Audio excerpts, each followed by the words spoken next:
You are tuned in to G5 Jeff TV. Share this live. Share this live. Y'all not doing shit. Sit down and get some of this good boxing talk. As you can see, we got the VP in the building. My boy VP Shane, what's going on? Everything's good, bro. I'm just excited, bro. I'm excited. And listen, I know y'all haven't seen that face yet, but y'all gonna see this face plenty of times on the channel. Former European champion of the world, Yves Ngabu. What's going on, brother? I'm good, guys. I'm good. Hey, excited. Listen, yes, we are all excited to have you on. We appreciate you taking time out of your schedule to come hang out with us today. For the people that don't know who you are, can you just introduce yourself and just give them like a little bit of your amateur background? Amateur here in Belgium, the boxing is not so big. So amateur, I had 35 amateur fights before I went to the pros. I was as amateur Flemish champion, Belgium champion. I had 35 fights. I think I lost 4. And then I moved to the pro ranks. And then as a professional, I was a champion of Belgium. I had the WBC Francophone title. I won this. And I won 3 times the European title. I have 21 fights, 20 wins, 14 knockouts, and I lost my last fight against Lawrence Okoli. Allez, yeah, I lost. The referee stopped the fight. Yeah, like that. Shane, go ahead. Yeah, bro. I mean, for those who don't know, this guy's been around the cruiserweight division. The thing is, the cruiserweight division doesn't get a lot of light, but they have a lot of good fighters. What I want to get into, while you brought up, is that Okoli fight. Can you tell me in your words what you like, how you felt the Okoli fight went? Yeah, it was a good fight. He did what I thought he was going to do. It was a lot of clinching and stuff. Yeah, but yeah, at the moment that what I wanted to do is save energy in the clinches in the early rounds to use more energy in the later rounds. And when I was coming in my game, using more energy, he hit me with a good shot. Yeah, he hit me with a good shot, but for me it was not enough to stop the fight. You know,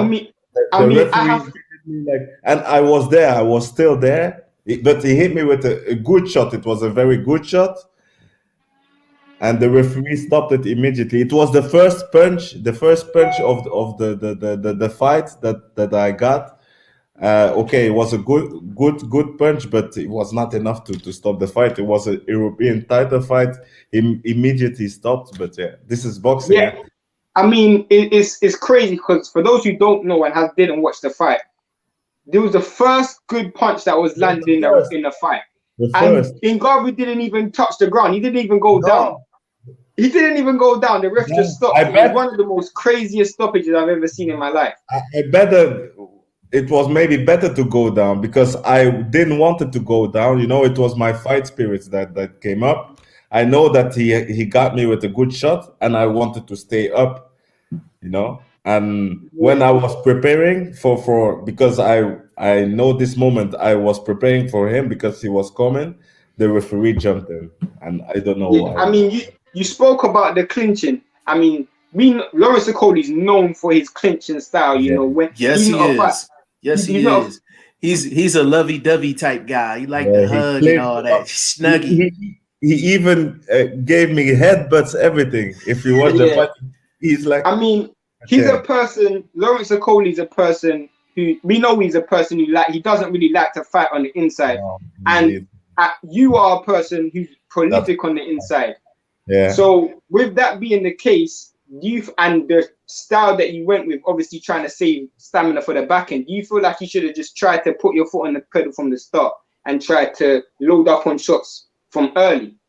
Yeah, that was what Yeah. That was what I had to do, and especially because I had a very good day. I was feeling good. It was in the 6 rounds. I looked at my trainer. I say, I feel good today. I gonna go. I gonna go. And this when I went, I was using more energy, and then he clipped me with a good shot. But this is something I had to do. Maybe use more energy in the clinches because I knew that he gonna clinch a lot. What I could do is use more energy to get out of the clinches and even wrestle with him. But I didn't want to do that, and this is maybe something I had to do. But it is what it is. I learned from it, and now is I'm looking forward to the future. Quick question for you. When you're going up against a guy that likes to wrestle and clinch and things like that, how much energy does that take out of you? Just wrestling around with somebody that big for a big course of time. Oh, you here? I'm here. I'm here. Can you hear me? Hey, I'm here. Shane, can you hear me? I can hear you. Can you hear us? Yes, Shane. Okay. No, because you couldn't hear me for a second. That was my fault. When you're facing a guy that likes to clinch and hold a lot, how much energy does that take out of you throughout the course of the fight? A lot of energy, especially to wrestle and to push him, because he's tall, he's heavy, it's not, you use a lot of energy in these times. And this is what I wanted to save a little bit but this was a little bit of tactics. But even then, like he was clinching the whole time. The referee could do something, but he didn't do that. But I mean, that's not the first time we've seen Okoli. And I knew this, but yeah. In the fight before you, a lot of people said that Lawrence Okoli should have got disqualified in his fight against Matty Yaskin for how much clinching he done in that fight. Yeah. What I would say is, moving away from the clinching, how did you rate Lawrence Okoli's power? Did you think he could? He was all right. He was all right, but we are cruiserweights. We can punch. I think every cruiserweight can punch hard.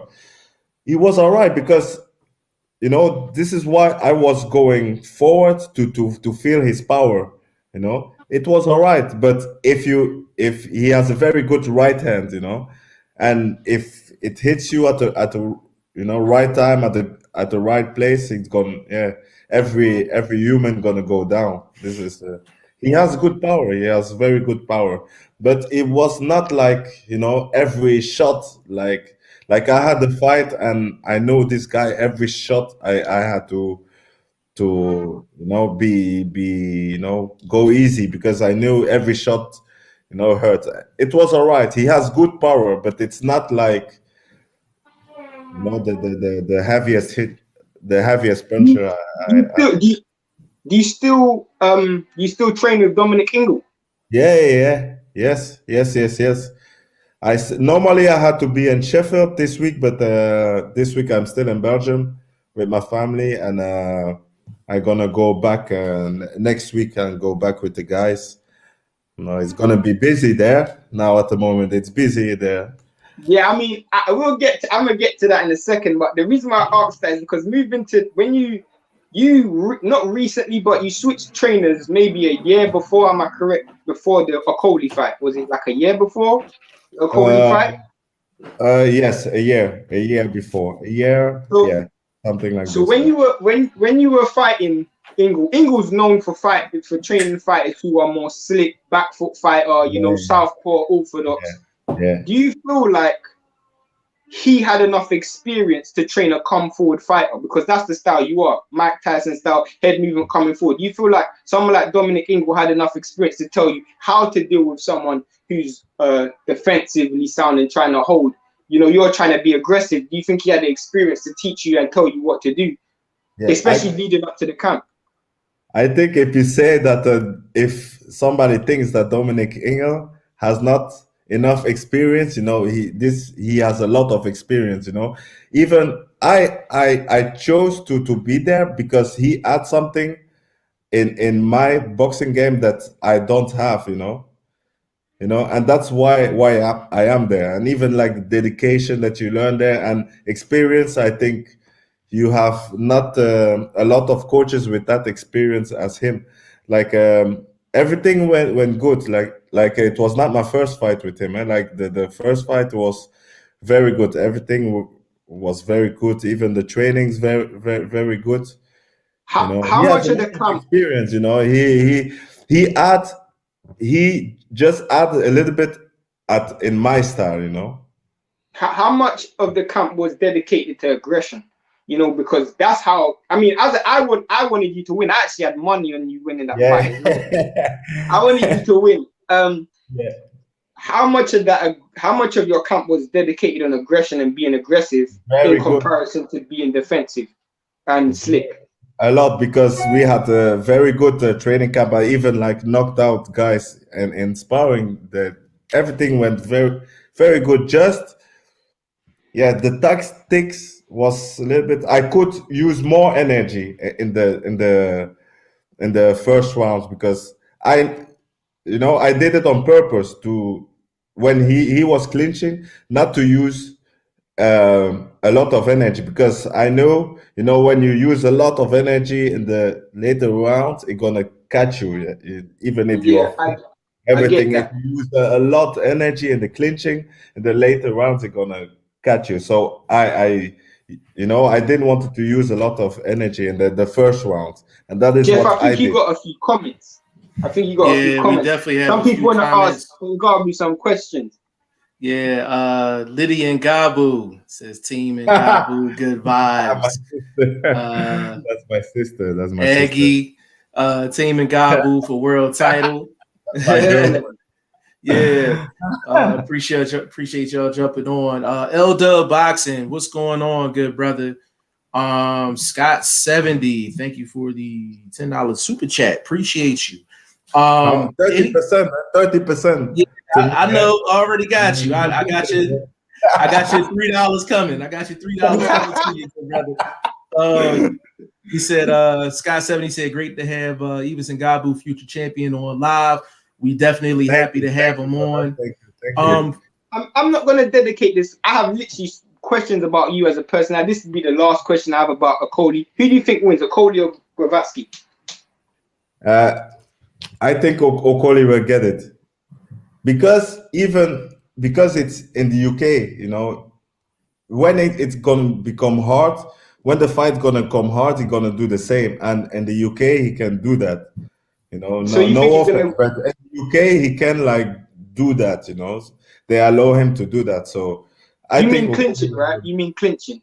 yeah, clinching, and if it's not in the UK, they don't gonna allow him to clinch like this, and but I have to say, his last fight, he improved a lot. His last fight, when you see His last fight, he improved. But I'm not going to lie to you. The guy he was fighting, he was there to lose. He didn't fight you. He didn't but fight he a was guy not like you. clinching. He was you see that he is working on If he that. fought that style against you, he would have had problems. Because against you, all he literally done was come to clinch, and that was a fact. That's what he always gonna do when it becomes hard. Even with Glowacki, if it's become hard, he gonna clinch all the time. So moving Hold on on, to Shane. Hold on, Shane. Glowacki gonna have to put some baby oil on before you get in the ring with Okoli. Go ahead, Shane. I was gonna say, bro. And Glowacki is a Sopo, so he's gonna be open for my time. Absolutely. He's got a good backhand. He's got a good backhand left hand as well, which Okoli could walk into. Of course. And Okoli knows this. So, but the thing about Gravatsky, and I know this from experience, I see this guy fight live. His chin's gone. He lost his chin. His chin is not as good as it used to be.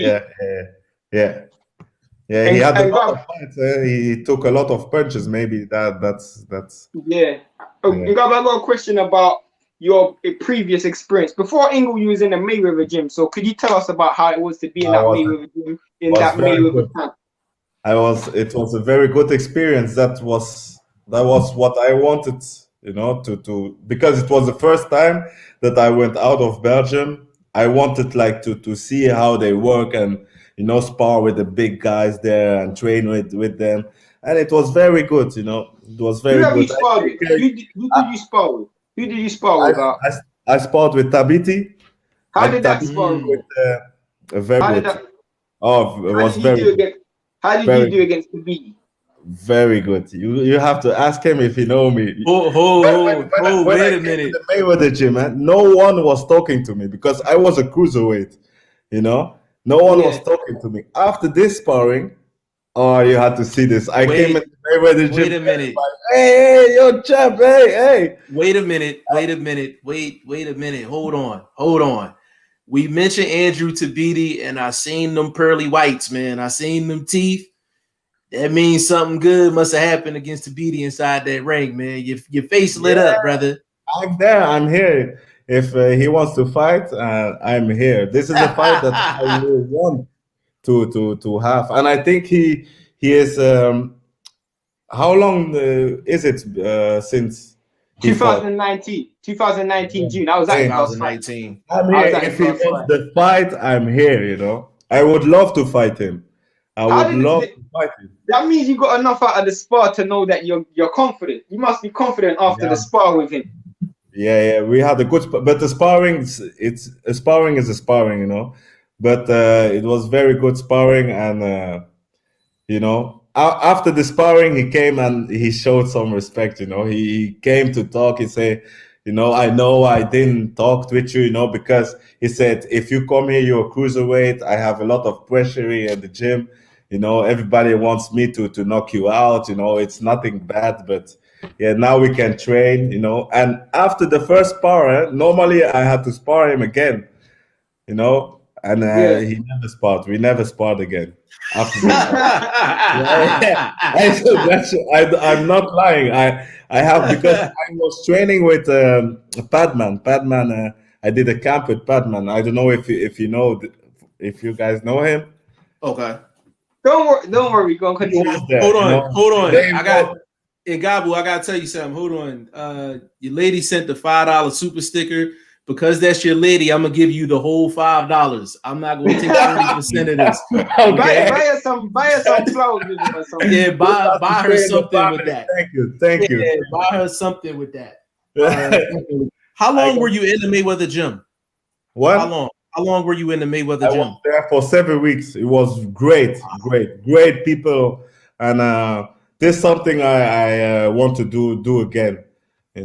It was very, very good. But I not only sparred with Tabiti, I sparred like who is called. I've been to Tony Tuckers. I don't know Oh yeah. Tony Tucker. this gym, and then Okay. another gym, Bones Adams.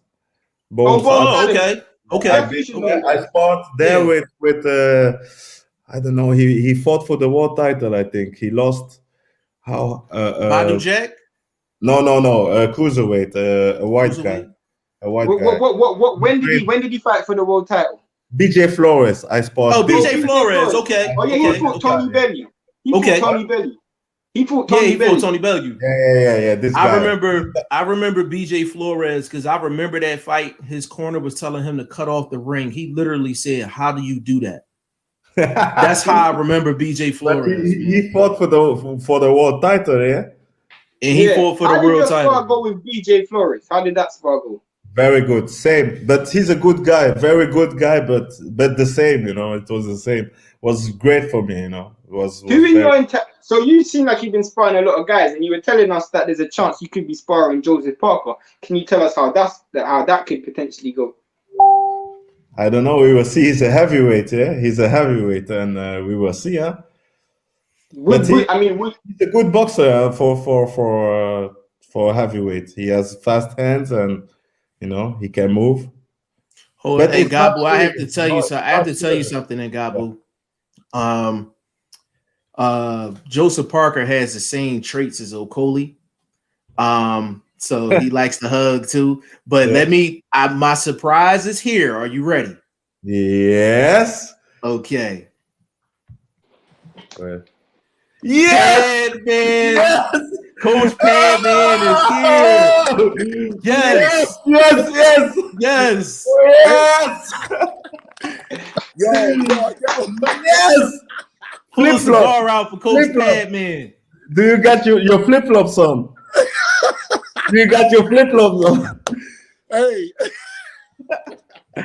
How are you, Coach? yo, I got one waiting for you, champ. I got one waiting for you. You know what I'm saying? coming. I'm That's that coming. good shit too. You know what I'm saying?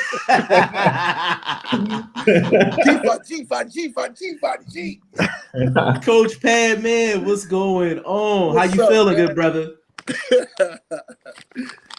Hey, Hey, Coach, I told Ngabu, I said I got a surprise for you. that's I said, a great surprise. I said, once you see who the surprise is, I said we're gonna be best friends after that.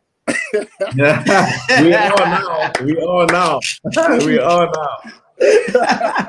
Hey, Coach. For the people that don't know who you are, just introduce yourself. Just give them a little bit of your background. My real name is Iran McGriff. I'm from Pittsburgh, Pennsylvania. I've been a trainer for almost 30 years. I specialize in boxing and MMA boxing and striking.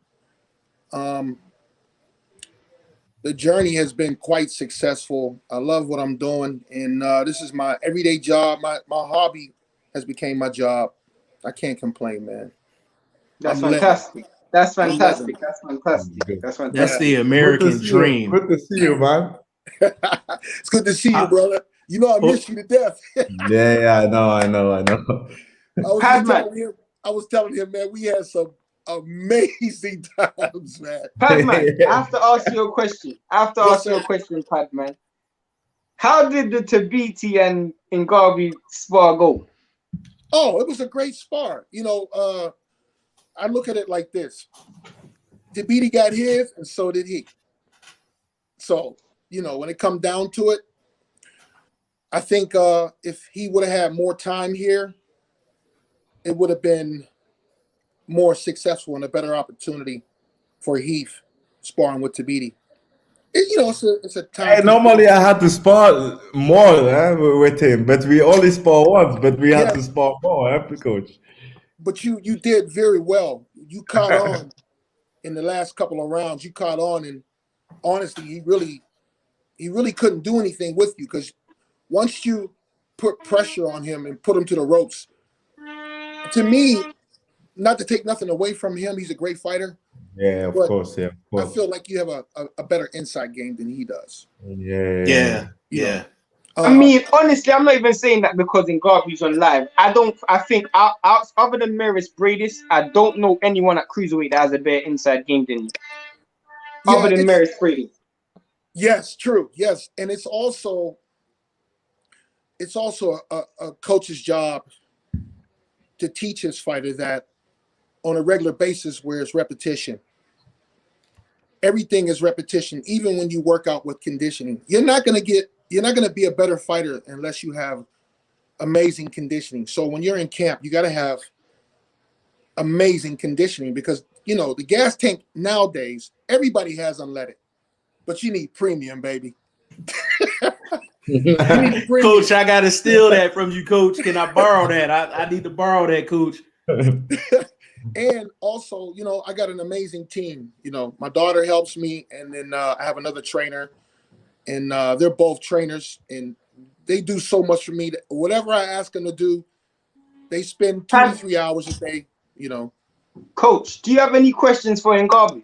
Do you have any questions for Ngabu, Coach? Yeah. What does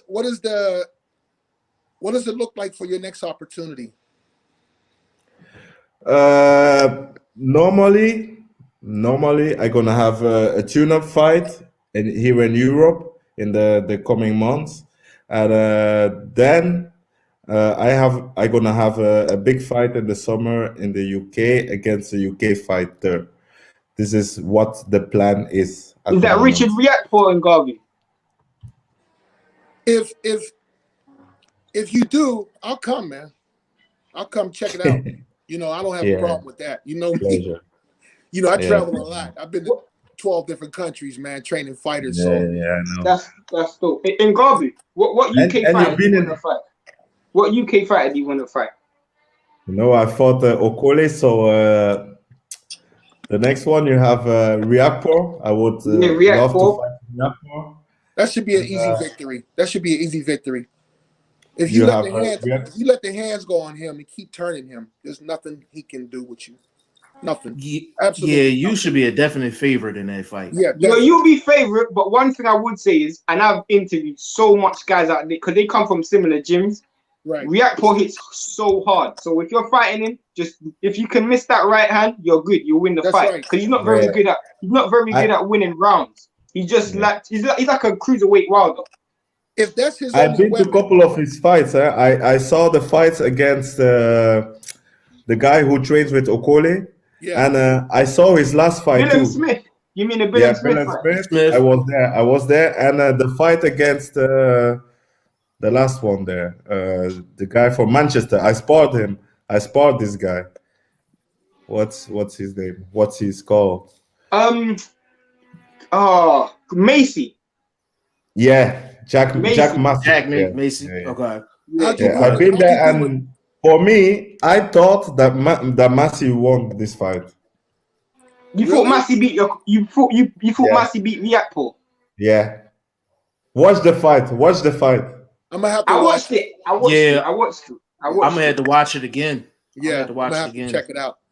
But I was there. But you know, he's a good fighter. He's a powerful fighter, and I would love to share the ring with him, and especially in the UK, would be a good fight.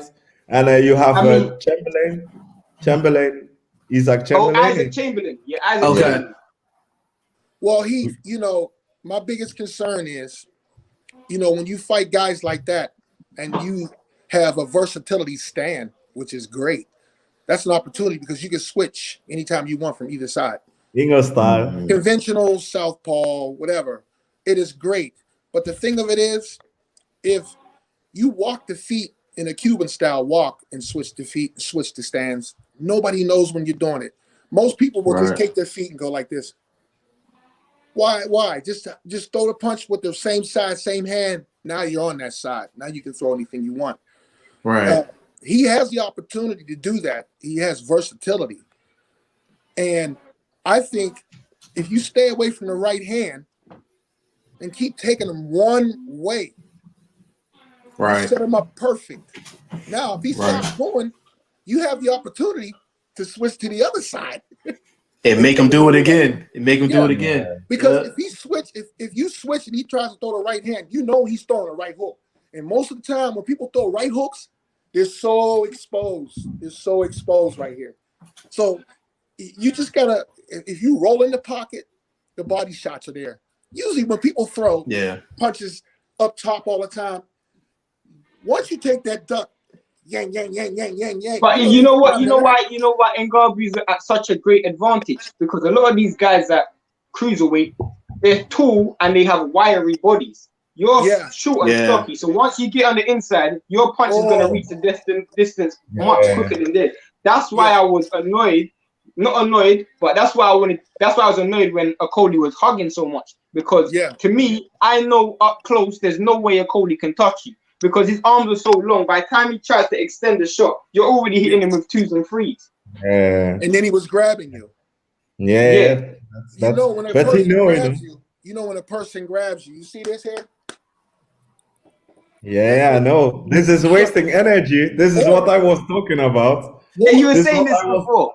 When he's leaning over you, stand his ass up. Stand him up. Stand him up every single time. This is what I was talking about. This is using energy. And I was saving energy, but there's something I learned from the fight. This is something I learned from the fight. Definitely. Hey, coach, I got a question for you. When you're training somebody and they're facing a guy that holds so much, do you feel like you have to take a lot of time to show them different tactics to get them to stop from holding you? Well, if a person's not familiar, like used to fighting somebody like that? When other fighters hold my fighters, I tell them to push them to the rope. If they're going to rest on you, so will you. You want to rest this round? I'll rest with you. Okay. So I mean, I remember Derek Chisora when he fought Vitaly Klitschko. Every time Vitaly Klitschko hugged him, he just hit him low. But the ref couldn't see it. So after a while, Klitschko's like, I can't hold you anymore because every time you try to hug me, you're getting something low, and the ref can't see it. And I mean, there's just different strategies of the trade, innit? Yeah, that's Shane, you would talk about hitting somebody low. I'm talking about other strategies, brother. You talk about hitting somebody with some low blows. We saw Lomachenko lose his O like that, so it can work. No, that's true. That's true. Lost his O like that, so it can work. That's true. That you talk about Lomachenko. I trained Teofimo Lopez for 5 years. Wow, I did not know that. Bro, you're gonna need to come on the channel and have your own live, bro. Yo, we got to get you on a regular basis because there's a lot of people that don't know about the trainer side of things. So we dead serious about that. I taught Teofimo a lot, and I was granted for the opportunity from his dad to teach him, because at the time his dad, he knew boxing or whatever, but I don't really take nothing away. It's levels. Yeah, it's levels. I'm on a different level. I'm on a different level. So when I post pictures and stuff on Instagram, Facebook, I'm not really looking for followers. I'm looking for coaches and fighters to look and see what I'm doing and see if I can help them with opportunities. As far as fans, great. That's cool. But you know, I'm that type of coach where I'm going to teach you everything. Like when he was fighting Lomachenko, I taught him. There's a video I got. I taught him how to push off and let the hands go. If person gets close, push them off. You know, and if they come tight, buckle down, turtle up, and push them off. Sometimes you just have to do that. And if you hold them with you, now you're screwed up. Yves, I got another question for you.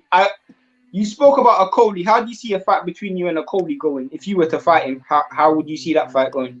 I'm not a Coley Chamberlain. I mean Chamberlain. Sorry, Chamberlain. Sorry. Oh yeah. Chamberlain will be a good fight. It's a good technical fight, but yeah, I just think I'm better than him. But it will be a good fight for the UK, and I know he has a TV broadcast that has his back, so I know it will be a good fight. But I'm sure I beat him. He's a good fighter. He don't. You know, he's a good technical fighter. Keep him in range. But I am sure I beat him. Keep him in range and stick the jab and pump. He didn't fought any. Who did he fought? Chamberlain. Chamberlain fought a Coley and he lost. But his most notable wins. He hasn't fought anyone credible. No. I mean, I've actually seen a Chamberlain live, and he's not that much bigger than me. Like he's big, but he's not that much bigger than me for a cruiserweight. He wasn't big at all. Yeah. I saw him. I met him in London. He's a good guy. But you know, when it comes to the ring, we're not friends. Business is business. We have both the same background. We have both a Congolese background, so will be a good fight. We'll be friends after. Another question I have for you, bro. Who else in not just in America but around the world have you sparred, like noticeable names that you've sparred and had good work with? Oh, BJ Flores is one of them. He tore BJ Flores' ass up. Hey, listen. Hold up. No, wait a minute. Hold up. Hey, coach,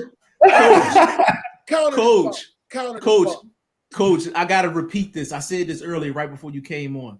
I told Ngabu and I told Shane, I said, I remember BJ Flores from his championship fight.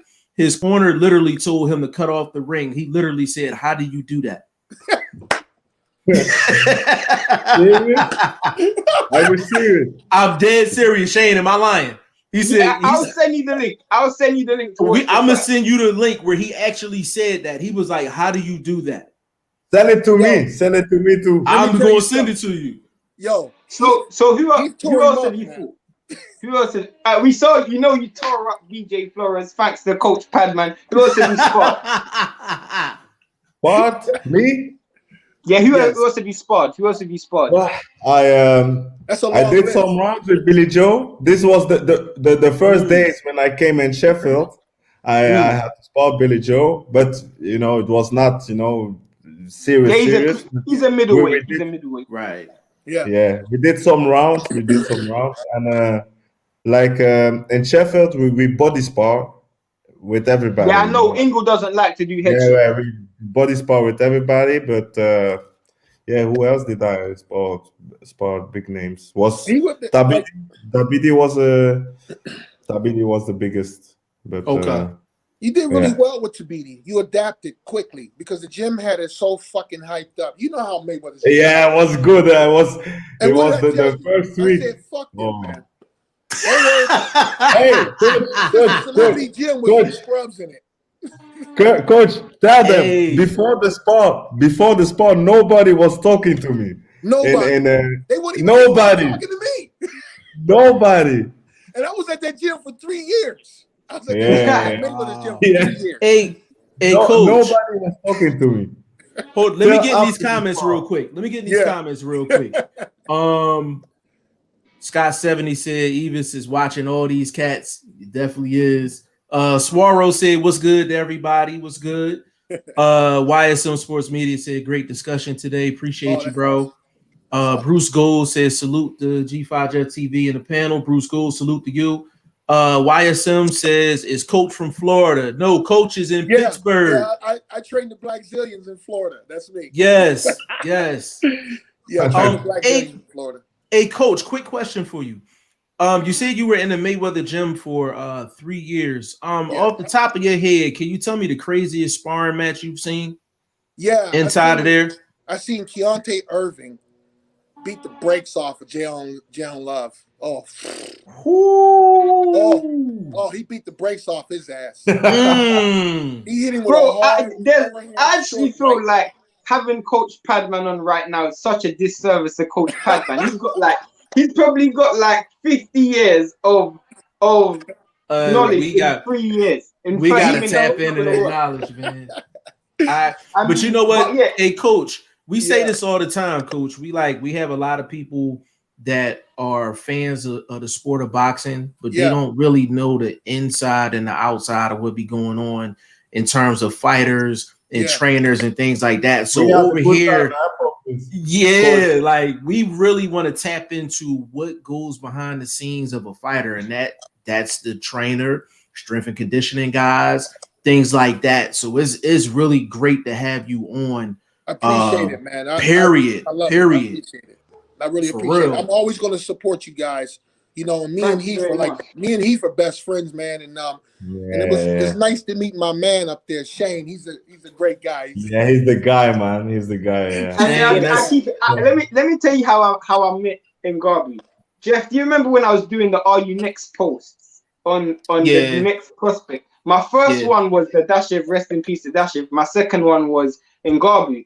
And when I done Ngabu, he hit me up straight away and was like, "Thanks for it." I'm like, okay. I didn't expect that because these times I was quite early in my journalistic career, so I didn't expect him to respond to me. When he's responded to me, he followed me, and then since then we spoke. He was in London at the time. He said, "Oh, I'm going back to Sheffield." I was like, "I want to do an interview with Ngabu." Literally, maybe 2 or 3 days later, I was like, "You know what? I'm gonna go to Sheffield." I literally jumped on the train, went up to Sheffield. I was in the Ingle gym thanks to Ngabu, and we just chucked it up there. And after Ngabu, like, this is how you know Ngabu's such a cool guy. Normally you do the interview, you go home. This guy was like, "No, let's play football." We went outside.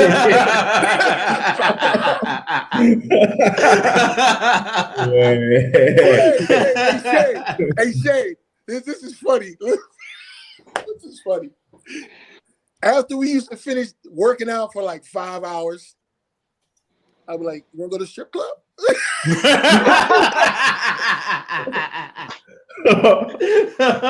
He's saying, "Man, I'm tired, but I'll get dressed." we had a great. Hey, God, I think we need to pause on that comment. I think we need to keep that one down. I can't be my. But I can't be my trouble.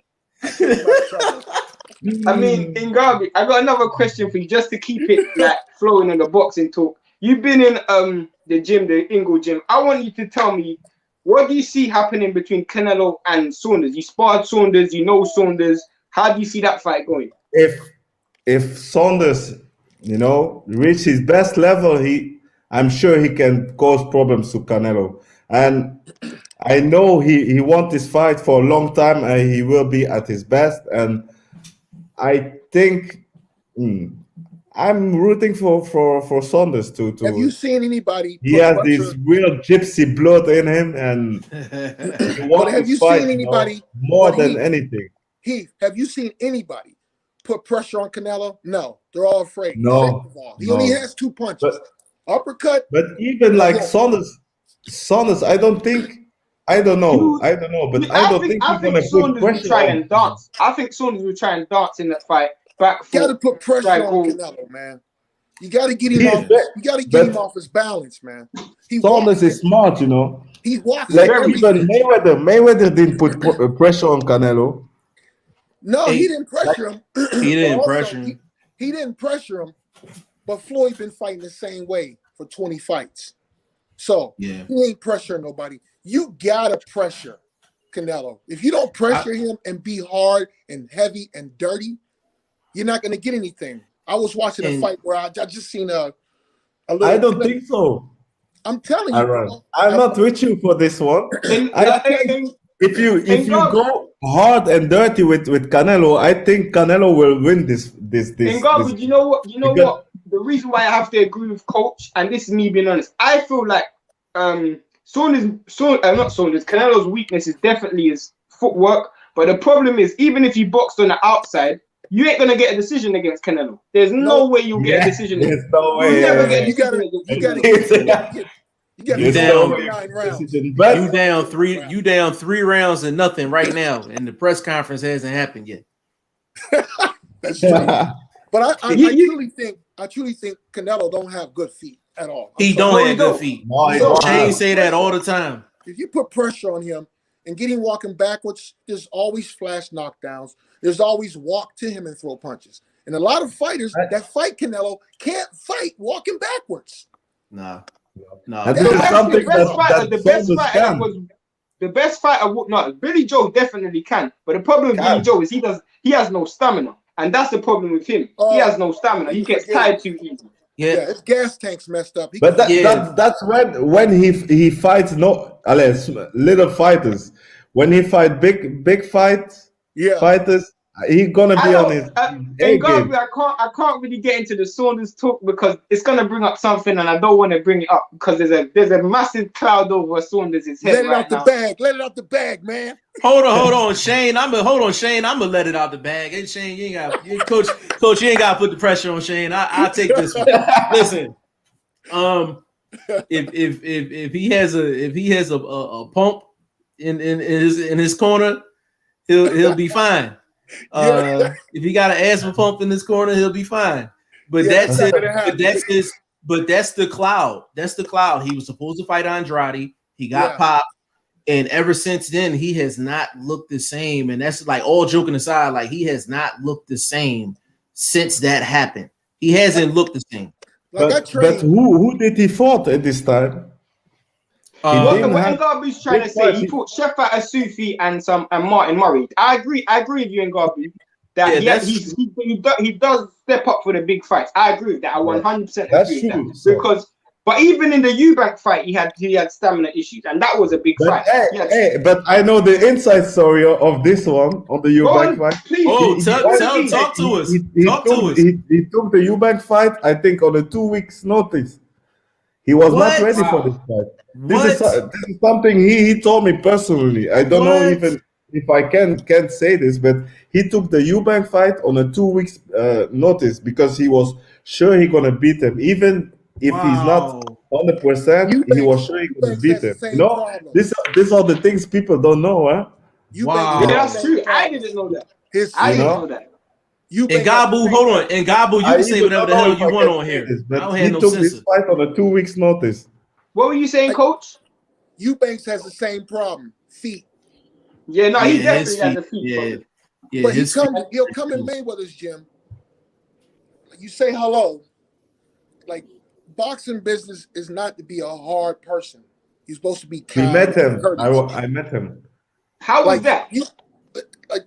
I was like, hey, what's up, man? Like, he's not. I said, okay, cool. And then I seen him over there training with Mayweather Sr., right? What a fucking disaster.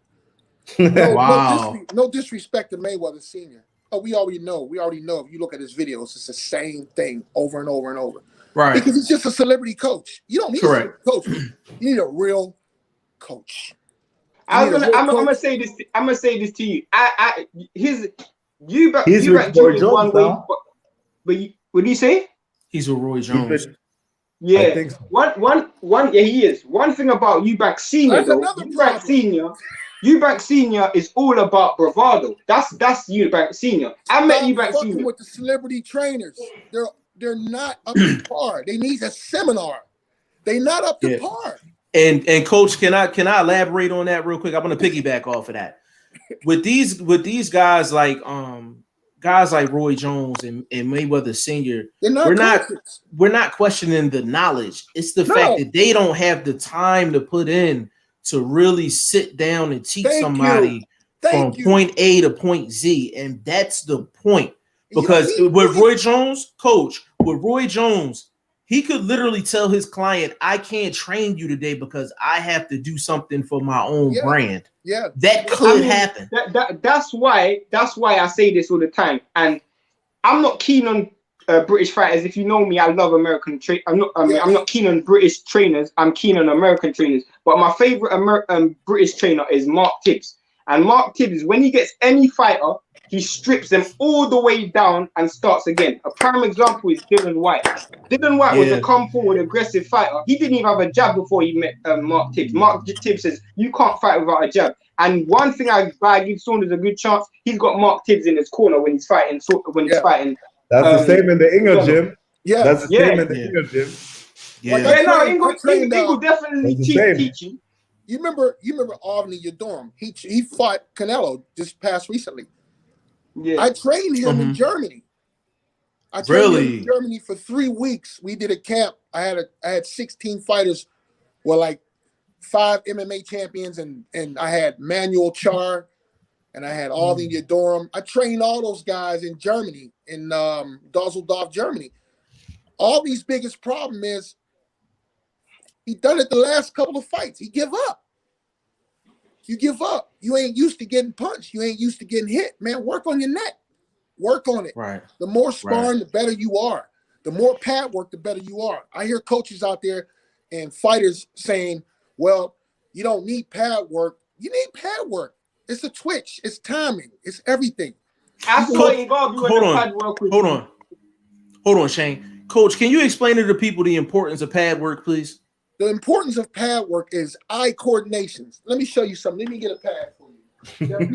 I saw Ngabu on the pad. Ngabu looked like Ngabu was looking good on the pad. He looked like a welterweight with the hand speed. Okay, do you see this shit right here? That's a focused circle.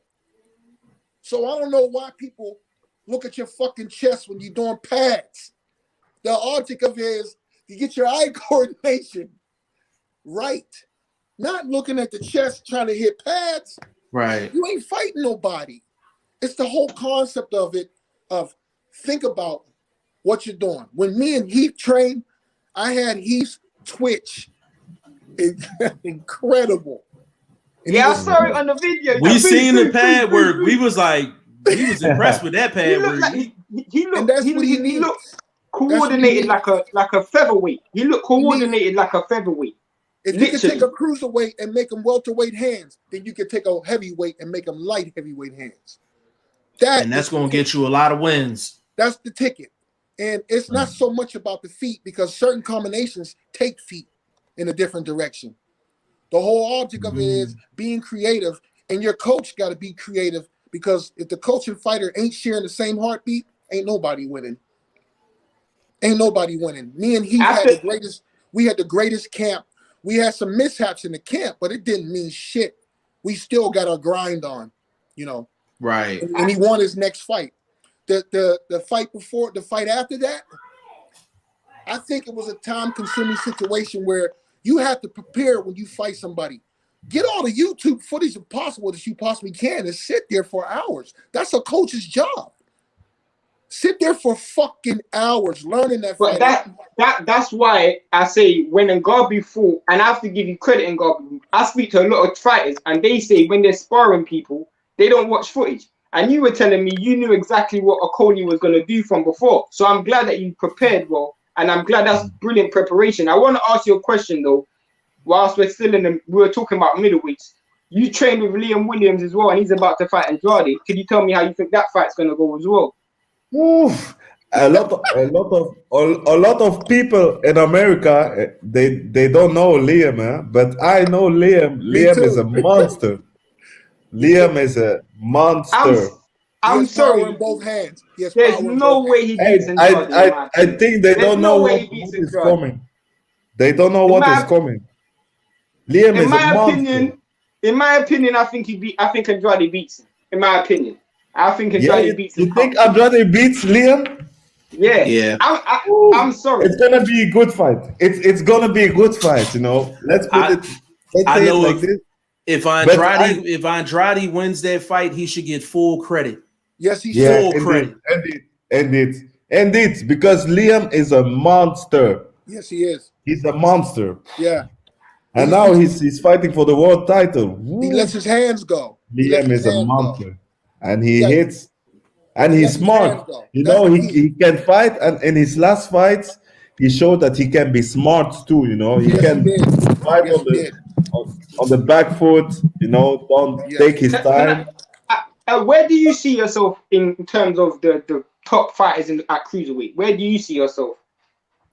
Now, you know, after the Okoli fight, you know, I need to, you know, with a tune, because I didn't fought since then, you know, I need a fight to come back, and then I would love to fight whoever is in the top 10. Tune-ups first round. Right. I like to challenge myself, you know. I'm not a type that, you know, I like to challenge myself, and I would like a fight that I would love to see you in, and the fight that I would love to see you in, honestly, because especially for a belt as well, is you versus Makabu. How do you see that fight going? Makabu's WBC. It will be a good fight. Champion. We both Congolese. My father even played. That's why I said it. That's why I said it. That's why it will be a good fight. It will be a good fight, and he's, I think, number 2. He has the WBC belt.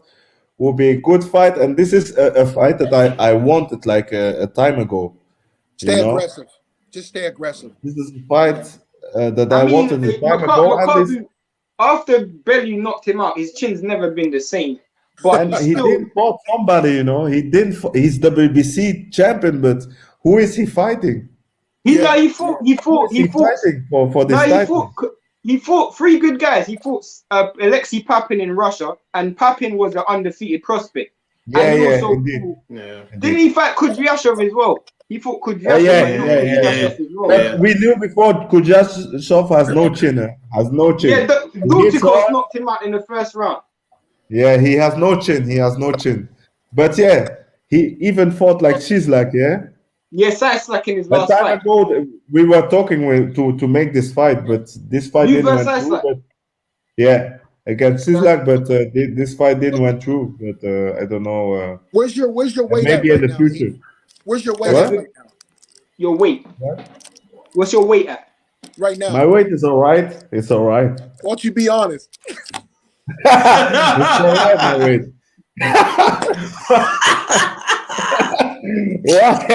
It's all right, you know. It's all right. It's all right. It's not a disaster. It's all right. You know? Well, can I ask you a question? Are you a person who's interested in moving up to bridgerweight, or you want to stay straight at cruiserweight? No. I stay at cruiserweight. Yeah. I stay at cruiserweight. I was even before the lockdown. I was making a light heavy, because that was the plan, like to go one down, because you have bigger fights in the light heavyweights division.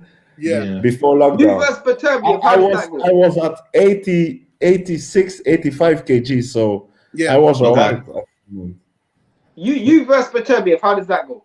I have to ask. I knock him out. I knock him. I will do like Tyson Fury. I will take the fight to him. I knock him out. I'm putting my money on you. Yeah. Wow. I mean, you definitely for cruiserweight, you're not the tallest, so you definitely can strip down to go to 175. Yeah. We were doing good work. You know, we have good nutrition coaches there. Yeah. I was at is there a reason? is there a reason why you wanted to go down to 175? Just because it's bigger fights, or was it because Yeah, the because you have opportunity? bigger fights, you know, More money. more opportunities, more money. I think it was We like to more leave money. that part More out. money you have. This is a plan, and this is maybe a plan for the future. But at the moment, Yeah. a cruiserweight is all right. We're looking at in this. Now, I mean, I really want to see you versus Riakpo, because Riakpo, for those who don't know, he's signed to Dylan White, and Dylan White's a big name in England. So if you could even get on a Dylan White undercard and fight Riakpo, I mean, Riakpo's They in the asked me rush as to well. spar like a couple of weeks ago, 2 weeks Yeah. ago, I think. They Do you asked me to spar? spar. Who asked you to spar? Eh? Who asked you to spar? Like his trainer, Riakpo, his trainer. Oh, I think, Riakpo. his second trainer. Yeah, but Oh, yeah, wow. I'm in Belgium at the moment with all this Corona thing. Yeah. But yeah, if we fight, it's maybe better not. But Man, I I mean- want the Tabiti fight, man. That's what I want, man. even like what you think of Chris Billum Smith? Oh yeah, Chris Billum Smith is a good fight as well. But That's a good fight. the problem is, because he's lost to Riakpo, I just feel like people just see him as like a second-rate fighter out of England. So they don't really But give he's him all the right, same yeah. credit. He's all right. He's a good fighter. He's a good fighter. He's a good fighter, but the problem is you will knock him out easily. You got You some knock good him out fighters in easily. that cruiserweight division. Yeah, it's a lot of action. And I know Heath can definitely dominate them. The whole thing of it all is mindset. You just got to say, you got to go in there and be the destroyer. And that's the key. Be nasty, be hungry. This is something I learned for my last fight. Yeah, Because I definitely. could, after if I look back, I could be the destroyer. Yeah, you know, because when I you first can, man. watched him, when I You got first the watched you got the him, hands, bro. And I used to tell you all This the is time, something I learned hey, from the last fight. Shay, I when mean, he was here, and you transition. Jeff always talks about something called transitioning from back to front. You transition from back to front very good. What? And the thing that I want to say is, as a fighter, in Coach Prideman said the mentality, but sometimes in modern day boxing, you guys know more than me, it's about opportunity as well, and what opportunities you get. So with me saying that, how important is it for you to go to your management, go to your team, and get your fight out now? Like, how likely is it for you to get two, 3 fights this year? How likely is it? I have a great management, and I trust on them. And with this whole time, it was not easy. It was not easy because we were looking before the Corona breakout. We were working to a date in the coming month. yeah, He said it's not easy to find a fight. Not everybody wants to fight me, but I have a big management, and I think we're gonna have big news coming out in the coming weeks. We're gonna have great news about my plan, about my career. This is Whenever you have those news, it's just shoot something he it to said Jeff. even today. When you have any news, shoot it to Jeff. Jeff will get it out there as soon as possible. Okay. That's my best. That's my new best friend now. Yeah. He got to come. He got to come over here. He got to come over here now. Hey, you in Philly? You in Philly, right? Yes, sir. Yes, sir. Yeah, man. You right down the street from my hometown, Pittsburgh. So it's Absolutely. no problem to come, man. Yeah, You absolutely. line me up a couple of fighters. I'll come down and work some camp with them boys, man. I mean, They needed to. Jeff and a guy in the comments called YSM. They're always in the Philly gym. So if you come to Philly, Jeff will get you in the gym straight away. I definitely agree with you. I think Heath has a great opportunity right now to move forward and be successful regardless of a loss. It doesn't matter. Yeah, I know. His job is to bounce the fuck back. Hardcore. And to me, he didn't even lose in bad fashion. He lost. To me, he lost in controversial fashion. They shouldn't have stopped it. They shouldn't have stopped the fight. It was the one punch. I know. Don't worry about it. A loss is a loss. Yeah, your job is to fucking bounce back. Your job is to bounce back strong. Think about what you need to fix. Look at your surroundings. Check everything. Because, if you got resiliency, what are you going to do after it? What are you going to do before it? How do you approach things? Your mindset has to be different. You know you lost the last fight. You can't come in and say, well, whoa, I'm nervous. I don't want to lose this fight. Fuck that shit. Go in there and be nasty. Right. Go in there and be a nasty. You got great hands. You got power in both hands, brother. I felt it on the pad. You got power in both hands. I seen you on the bag. I seen you spar. I was with you for 5 weeks. I know what you can do. Okay? 7 weeks. I know what you can do. Hey, So- Coach, let me tell you something real quick. We need Ngabu aggressive like he was today in this chat. I got a $10. Hey, Coach, I got a $10 super chat, and Ngabu said I need my 30% right now. We need Ngabu like that inside the ring. Go take it. Go take it. Like, if I was to ever help him again for a fight or training camp, my biggest thing would be with him is repeat process, repetition, where it's instinct and you don't have to figure it out. You're already doing it by instinct. So that takes 10,000 punches, 20,000 punches per day. Yeah, that's Give true. or take, you know. It is not so much about the coach. It's you. Can you listen to your coach? Can you do what your coach asks you to do? Can you do things when you're not with your coach? So when you ain't working, you still should be working. Yeah, definitely. That's called camp. That's what it is. And that's how it goes. Coach, I seen something on your Instagram where you had a kid throwing a certain amount of punches like per minute. It was like per like 5 minutes or something like that. 476 per minute. And he's fighting in Atlanta on that. What's his name? Timothy Spotlight Lee. I sent you some of his knockouts, I think, on your Instagram page. Yeah. He can come on. He can come on. He's a monster. He's a tell him he can come monster. Hey, Coach, tell him to come on. Tell him to come on.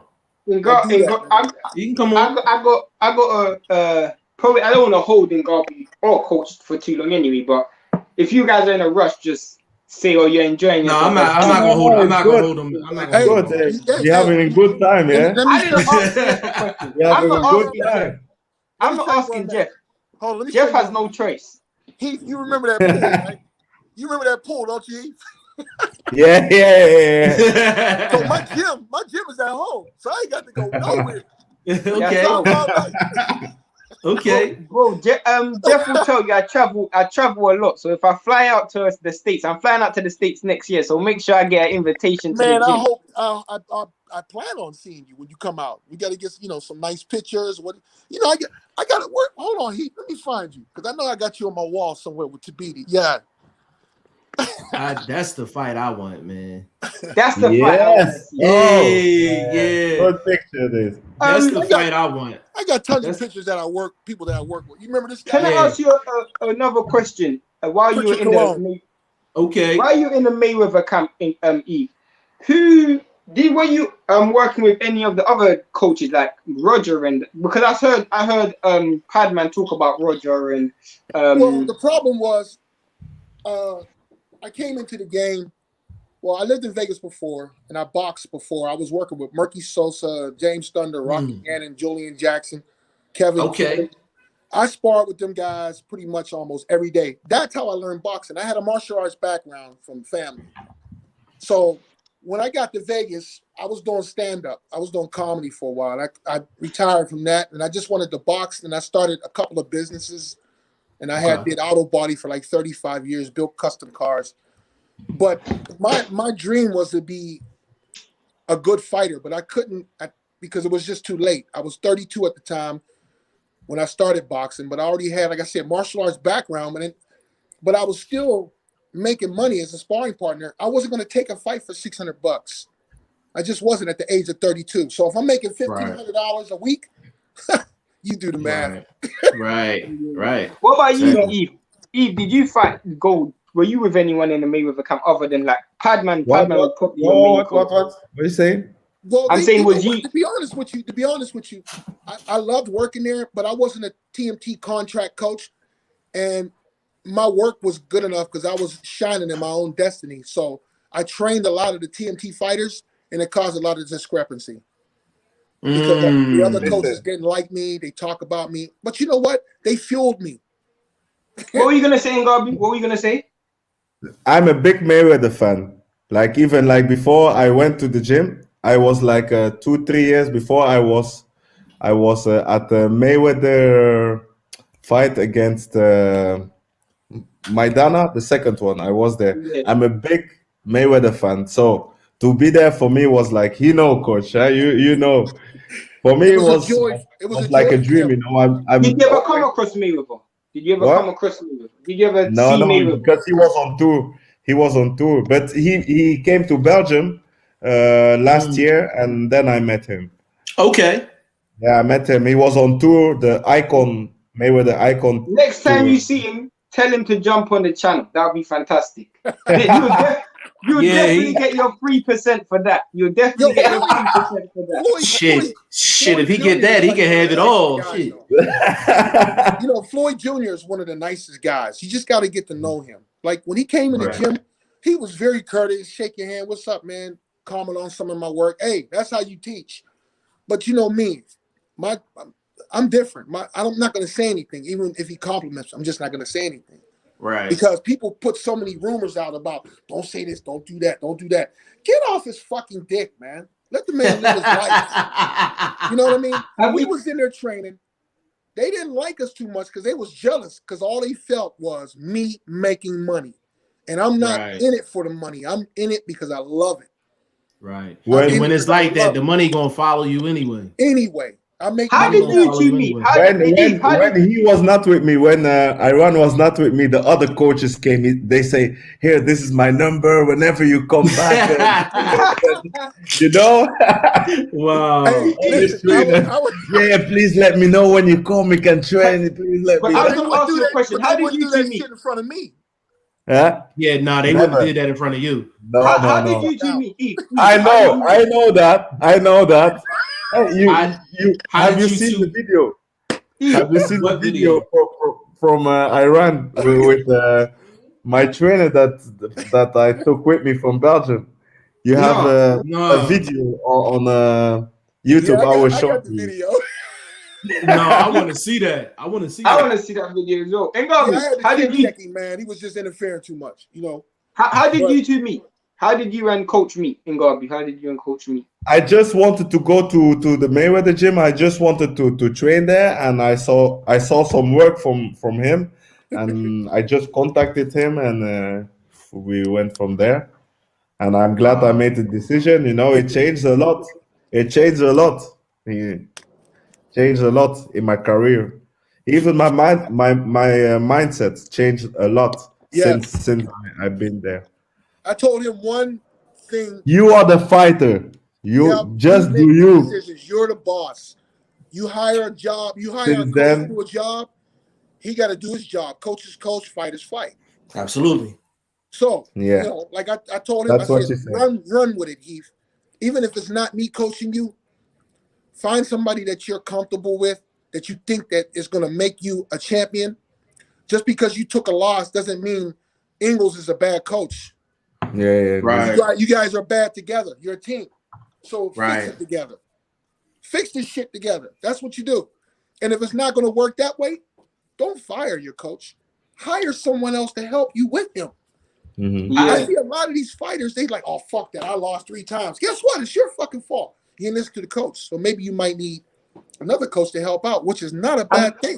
Coaches AJ done that as well. AJ, instead of firing his coach, he had no choice. He added to it. He added to it too. I'm gonna ask you a question. Guess what?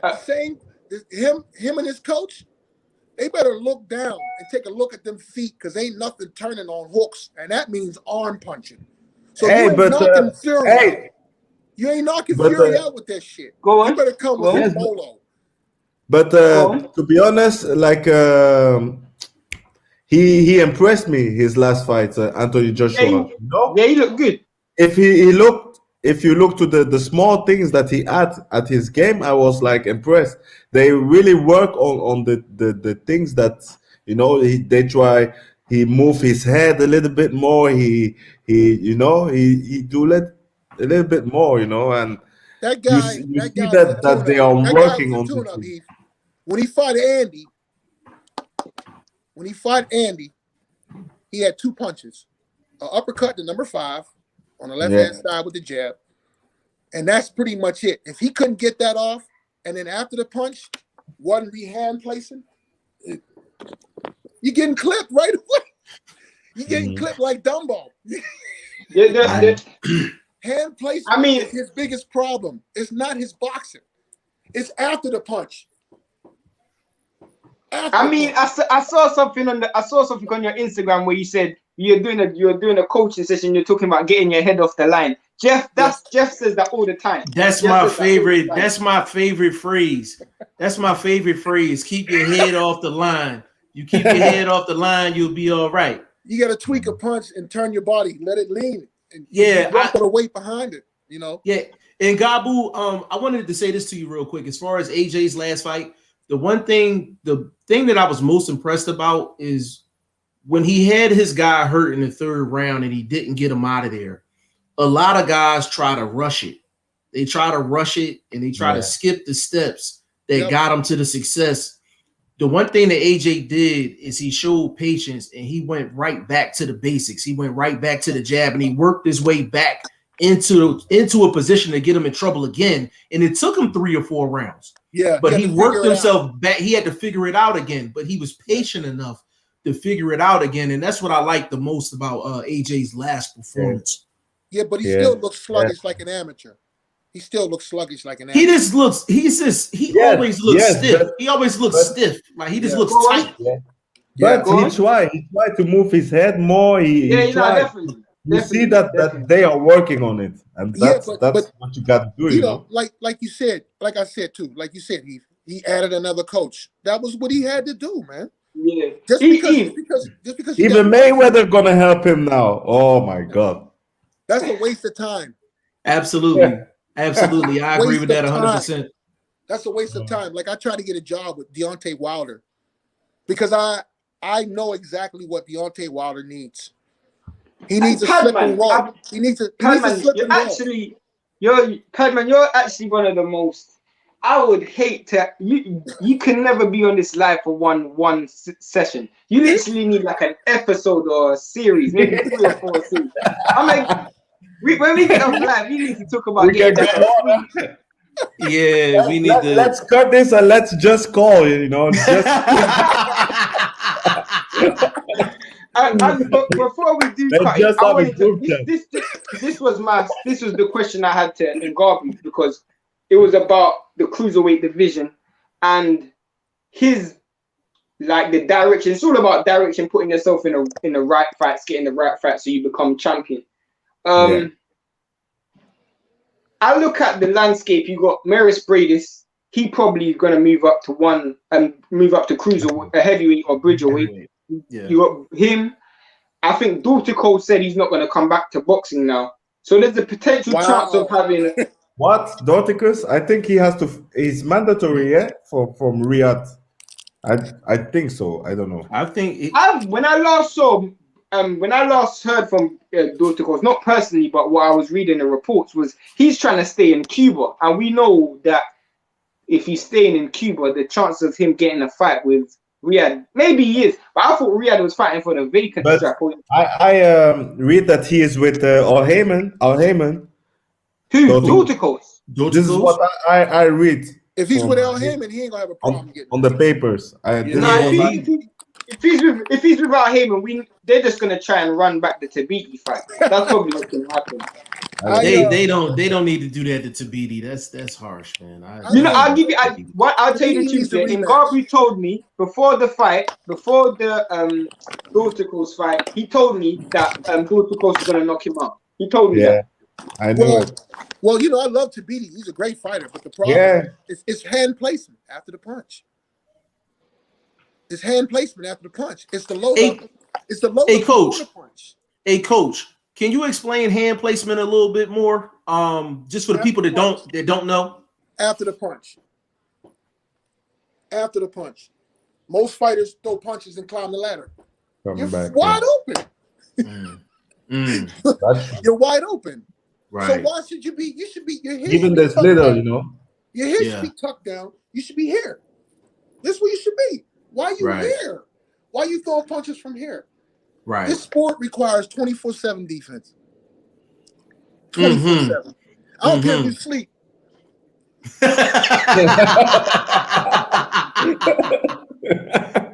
I don't care if you sleep. Yo, you know I'm a big coach. jokester. I'm a big jokester, man. You know, I love coach. Fullest, that's how I sleep. One arm on the pillow, the other arm right here. That's how I sleep, coach. I'm with you, coach.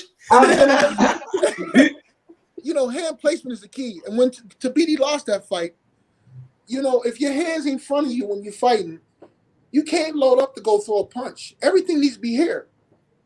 Right. You can't load up to throw a punch. But that what coach is saying is a fact, because I was ringside when I saw that fight, and when what you clearly saw was he tried to load up on the shot, and by the time when he loaded up on the shot, as coach is saying, there was nothing at home. So when Daughter goes hit him with that right hand, it was good night. It was literally good night. He couldn't even get it off. He couldn't his even hands, get it off. Yeah, his hands was nowhere near his face when he got hit with that shot. I mean, that's a brutal knockout, bro, to get touched. Bang, bang. And he hasn't been back since. He hasn't been back since. He hasn't been back since. He hasn't been back. So we're trying to get him. We're gonna try and get him to fight in Ngabu. Literally, I'm gonna choke this up. That would be a great fight. That's a fight I would love to. We gonna try to make that happen. Shane, we reaching out to them, right? We reaching out to them. Yeah, I reached out to his brother. I'll see what his brother was in Latvia with us, so I reached out to his brother. I got his contact. So I hope Tabiti's great. Tabiti's great at countering off the jab, but what do you have after it though?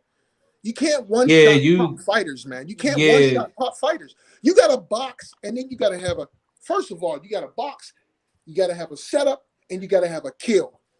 Now, if you ain't working on that repetitiously, you're not getting anything done. Then you're going to be sitting there trying to think when a motherfucker's tearing your chin apart. Yeah. Buckle up your chin strap, bite down on your mouthpiece, put your chin down, and let them uppercuts go while you're in that pocket. Yeah, pot shots alone not gonna win your fight. Yeah, not on the upper echelon. I mean, it's gonna be hard, but would you entertain a rematch with a Coley in like the near future? It would be hard, but I think. No, I mean that was in Ngabu. I mean, I think he would destroy him because he just put pressure on him. You know, I hope he win the. I hope he won the world. He win the world title this weekend, and you never know in the future. Yeah, I would love to have a rematch to show what I can do else, because I know what you know. I know that I can do a lot of better. You know what you like. You know what you like. You know what you like. But in the whole sense of you knowing what you like, you still got to sharpen all the other weapons that you have that you don't like. Yeah. There's still a part of your process for the opportunity to use them when a situation does occur. Like Comey, there's no way he should have knocked out Tabiti. Dude should have never knocked out Tabiti. Okay? Yeah. I was surprised. I was shocked. We all were because of all the hype. Hype is great. And we all know Tabiti's a great fighter. But me and Heath been in that gym. We watch how people train. I am on another level. I'm totally different. They can hate me or like me. But my job is to not let my fighters get hurt and hurt them. Right. That's my job. I protect my fighters. I don't even care. I'll be like that old lady. You hit my fighter, I'll go in there with a purse and whoop your ass. You know, two fighters share the same heartbeat. If you fight, if his coach want to fight, I'll fight on the card with your coach. Right. I know that. Absolutely. And Ngabu, when was the last time I know you keep in contact with the likes of Kell Brook. How's Kell Brook? Kell is good, but I didn't hear from him for a couple of months. But he's a alright, great fighter, man. He's a great and kid. he's fit. He's keeping fit, and they are talking about the Eubank fight, and he'll beat Eubanks. He's good. Eubanks too heavy. It's gonna be a 160. That's a wash-up. They will fight at 160. Yeah, that's Brooke going up to 160. Too much. Shane. Bad luck his last fight. Yeah, he'll beat I mean, Eubanks. he was fighting the pound for pound #1 in my opinion. So you can't. Yeah. I know that you're a big fan. Bud. Crawford's my guy. Crawford's my guy. You know Yeah, that. I know. Crawford's my guy. Yeah, Bud. I think different, man. I don't think Eubanks has a chance against him. Period. Like not at all. Because Eubanks got the same problem with the feet. They can't find their feet. Change your shoes. Stop wearing soft shoes. Wear hard bottom. This is some funny shit. Hey, listen. You remember Jarvis Holyfield? Oh. You remember Jarvis Holyfield? I was training Jarvis Holyfield. Yeah. I said to that nigga, dude, you keep rolling your ankles, you ain't gonna have no balance with them Essex wrestling shoes, bro. He went out and bought some real boxing shoes. Now the motherfucker want to come back. Yo. Now he want to come back. He want to come out of retirement. He said, Coach, I should have listened to you. I'm telling you right. I don't want to tell you wrong because I don't want you to get hurt. Oh my goodness. I said, stop wearing them fucked up shoes. If you're gonna wear them fucked up shoes. Hey Gabi, what shoes you wearing for your next fight? What shoes you wearing for your next fight? We will see, we see what feels good. But I like the Reeboks. Yeah, best shoe. Everlast is best good. Shoe. I have a little bit of everything. We will see. I don't know. I don't know what shoes I'm gonna wear next fight. Right now, I'm gonna show you right now. See this right here? Look. See how loose that shit is on your ankle? That ain't good. Right. If you gotta tape them motherfuckers up like a football player, man, your ankles gotta be stronger than anything to do anything in a ring. You can't have feet placement and hand placement. Forget about boxing. Right. And that's the biggest problem. You want to have these fancy shoes? Man, go to orthopedics and get you some real boxing shoes made if you got to. If your ankles ain't right, do the right thing like Stephen Curry. He got them ankle guards on, man. You see him shaking and baking and juking. Yeah. You got to be able to do that shit in the ring, man. This shit is. What would you say has changed the most in your mindset since the Okoli lost? That I have to be the beast from the first belt, from the first bell. This is what I learned from the fight, that I have to use my energy. Yeah. Because I had the energy to do it, but I didn't do it on purpose. This is something what I learned. Hey, Yves, let me ask you a good question. Because it's the next guy that's gonna try to clinch me, he gonna know. Yeah, let me ask you a good question. This is a real good question for you. Yeah. When you and your coach before the fight and you warm up, you guys warm up, right? Yeah. If you have a late start on your fight, warm up hard. Yes, don't be afraid to warm up hard. No. And don't think you're gonna be tired. You already in shape. I know, but this is nothing to do with that, because I knew what he gonna do, and my plan was to save the energy to use it in the later. Why? You're in shape. I had to use the energy when he was clinching me, because I could do it. I could push him. I could wrestle. I'm glad you said this, because I was talking to Jeff before, and me and Jeff were saying the same thing. I'm glad we're seeing things from the same page, because one thing I hate about fighters, they make mistakes and they repeat the same mistake for the next fight. Yeah. I'm glad you're saying the same thing. That was a mistake. We said that I felt like because there's no point doing 12 rounds and thinking, you know what, I can still do more. You gotta leave it out there. You gotta leave there should be nothing left in the tank. And I'm glad you see things from the same page. Yeah. Were you that tired? But you know what? I have to tell another thing, because something, it can happen. There's something I took from my fight before, because I had a good fight against Mickey Nelson, I remember that fight. But this day, conditionally, physically, I was ready, I was ready. But this day, I had a bad day conditionally, Yeah. I think this is something I took in this fight, because I wanted to save energy, even if I knew that I was ready. I wanted to save. I'll give you an example. In the later round. I give you an example. Nielsen, I was, you know, you can have this a bad day, you know, conditioning. Yeah. And this is something I had. I think this is something I took in this fight. It reminded me of, you guys must have saw the Anthony Yarde's last fight. And because he got tired in the Covenant fight, he saved his energy for the last round and it was too late. Sometimes you can't save it. You just have to go for it. And I'm glad you identified that. That's how I am, Shane. I don't believe in saving energy. And when you saving energy, that means your instincts ain't kicking in the right direction. I was, you know, in the 6th round, it was like I just started the fight. Were you smothered against Okoli? Were you smothered when you was breathing a lot? Or like, you know, how did you feel like in the 6th round? And this was a 12 I was ready. Fight. I was. You felt good.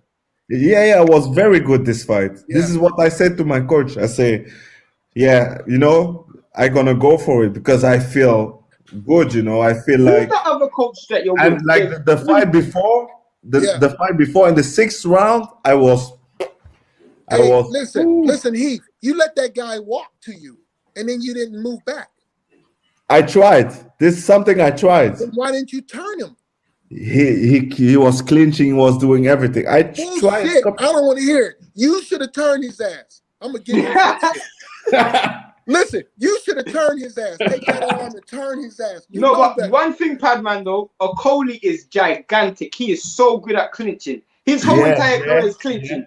Yeah. He's so good at clinching. Yeah. If you knew that's his motto, you got to step back and drop the right or the left hand, the straight right or the straight left. Because you switch sides. Hey, coach. Yeah. I told Ngabu, I said, we got a big bottle of baby oil. We're going to put it on him before he get back in the ring with Okoli. Okoli ain't going to clinch shit. He ain't going to clinch nothing. Going to have nothing but baby oil on him. What did you say, Ngabu? Just grease him up. And what you do is just grease him up, man. Just grease him up. You know what you do? You grease him up and let the hands go. Yo, you guys are too much fun. I swear to God. I did a lot of talk shows. I gotta rate this one as my top 5. Hey man, we appreciate that, man. I did a lot of documentaries. I did a lot of talk shows, man. Hey man, we just like to talk boxing and have fun, man. That's. I mean, when your next fight comes out, definitely just I'll already be on it because I follow you on Instagram. Go out there and whoop his ass. It's like you're in the streets, composed. But if you're fighting in England, just give me a shout, man. I'll definitely too. Hey, listen, hold on. I gotta tell Coach and Ngabu the quote that we got yesterday, Shane, from Cruz Hitman Stewart from out of Minnesota. We asked him a question about a guy fighting slick or a guy clinching, and he said this was his motto. He said, "When in doubt, Sean Porter that shit out, make it into a dog fight." Yeah. He said, "I'm gonna look ugly on Monday so I can look good on Tuesday." That was his motto. Hey, Sean Porter got a jab now. Sean Porter got a jab. Sean Porter out jabs everybody he gets in the ring with. I was surprised because he didn't have one for a long time. Now, when it comes to fighters like Garcia, like they should be knocking him out because he ain't got nothing going on. His camps be great. His sparring and it's just like I love Broner. But when they're in camp, they do well. When it comes game day, I don't understand why fighters get this mindset and change. You got to have the same mentality all the time. But coach, sometimes guys can't perform when the lights come on. I know. And that's the difference between the good fighters and the great ones. You gotta have a light switch. Yeah. You gotta have a light switch. Listen, or baby oil in Ngabu's case. KY. Personally, I don't understand after watching. Your fight with Okoli was probably one of the most weirdest fights I've ever seen. Mainly because nobody landed anything significant for 6 rounds. One punch was landed. It reminded me of a Wilder fight, but there was no knockout. Literally reminded me of that. I think Eddie was just tired from to watching the fight. He just did. Hey, Heath, in that fight, per round, how many jabs do you think you threw? Man, every time I tried to do something, he was clinching, man. Even on the jab, What because he was jab, doing, he was like, he's on the jab. He's moving in fast on you. That means you ain't moving. No, you're you know Watch what? the You know fight. what? But you know what he watch did. You the know what? fight. Watch the fight, Coach, you know what he does? I did. You know what Cody does? He waits for you to lead, yeah? He waits for you to lead. As soon as that lead hand goes, he grabs underneath that lead hand and pulls you in. That's what he does all the time. Waits for that lead hand, grabs it, locks it, and pulls it in. He does that. I watched him for 12 rounds do that to, what's that guy's name? That guy he should have got disqualified against. He that's literally, and when you First of all, I can't believe they stopped it. First of all, That's what I didn't understand. I'm like, what are y'all doing? but Who was listen, the referee for that fight? You're gonna I gotta find that out. Yeah, who was the ref? All Who was the ref for that fight? French one. all that shit French was ref. a test. You're gonna French bounce ref, back. yeah. It's just a test. You're gonna bounce back. Your Hey, career- listen, your career's gonna be and good. like before in the changing rooms, my trainer was saying, watch out, he holds a lot. Referee, you have to have a look on that. He holds a lot. Give him a warning when he holds a lot. He holds a lot. Referee, look, watch good, because he gonna hold a, he gonna, do this the whole time. This is what Dominic was saying to the referee before the fight. Who's the other trainer you're with? Dominic, and who's the other guy? Who's the other guy you're with? Dominic, and what's the other guy I saw you with in Sheffield? What's his name? Amen. Yeah, Amen. Hey, Shane, I gotta put an end to this, man, because we gonna be on here all damn night. Yeah. We having too much damn fun. Yeah. I definitely gotta put an end to this joint, man. But listen, Coach, we appreciate you coming on. We are dead serious. We want you on here as much as possible, actually dropping anytime, that good knowledge. No, Can you give them your social media? Give them your social media, Coach. My social media is William McGriff, boxer trainer on Facebook, and then on Instagram, Coach Padman Official, and then my boxing page for my gym is Padman Boxing Gym on Instagram. Tell them about the documentary as well, Coach. I have a few documentaries. You can look them up on my YouTube page at Padman McGriff. I have a few documentaries from China, Asia, Hong Kong, Singapore, Thailand, and a couple of other places, man. I did some shows, TV shows when I was in other countries. But other than that, man, I just want to, talk about me. Let's talk about Heath, man. I just want to see this cat succeed because I love the kid to death. He's a good kid. I think he can do it. And as far as his training goes, he trains great. He listens great, but he still has to pursue it when he's in the ring, And I'm the type of coach, I speak out on everything, Even when he sparred BJ Flores, I says, hey, listen, you see what he's throwing. After he throw it, counter that shit. He run that when he gets the ropes. He's like, let me get that Windsor. But anyway, Shane, you're a great guy. I'm so glad and grateful for the opportunity to get a chance to talk to you with Heath and my man G5G. This is amazing, man, and I really appreciate you guys a lot, man. Honest to God, I really do, man. Hey, man, we appreciate you for sure. Shane, you want to say something? Go ahead. No, I was gonna say Eve is literally. I was gonna say the same thing you said to Coach, man. But go on, Jeff. And Ngabu, give them your social media. Facebook is Team Ngabu. Instagram is Team Ngabu. I have a website www.teamgabu.com, and that's it. Wow, look at you, fancy pants. He got a website. I'm still trying to get one, Coach. I upgraded a website, bro. I'm still trying to get a website, Coach. I mean, good luck. Hopefully you get that Joseph Parker sparring done. Hopefully they invite you for that. When I have more fight news, I will let you know. Yeah, Joseph Please. Parker be good work for you. Oh, that's great work for you. You get the experience and do some things that you haven't done because he's a bigger fighter, you know, but the opportunity, man, dude, run with it. You're a great fighter. I look for you. I look forward to you being champion again, bro. Honest to God. I really do. You have my 150,000% support, man. So thank you. Hey, I mean, thank you for both of you guys jumping on. Thanks for that. Definitely. Hold on, before we go, in Ngabu, I was a champion as well, right? I fought Shane and I lost. You see that belt he got in the background? That used to be mine.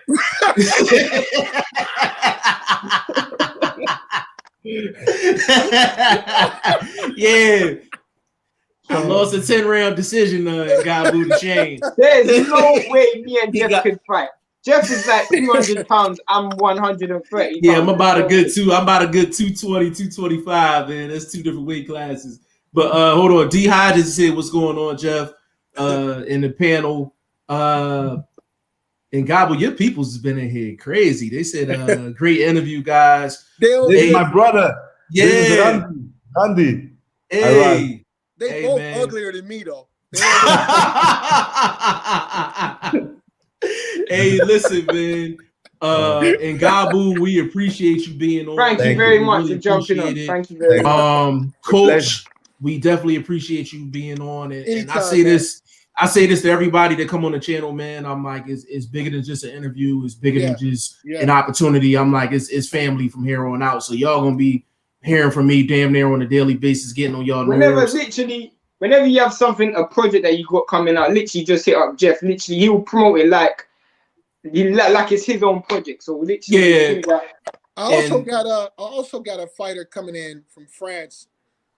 Actually, you know, I'm real proud of my accomplishments because a lot of people say, well, you wasn't a pro fighter, you shouldn't be a coach. But I'm getting jobs. This is my first head coaching job as a UFC, bullshit, by the way. UFC coach. That's bullshit, by the way. That people that think like that, that's bullshit. Well, them are the haters. We know that. Yeah, that's bullshit. I hate when people say that. Because I keep it real.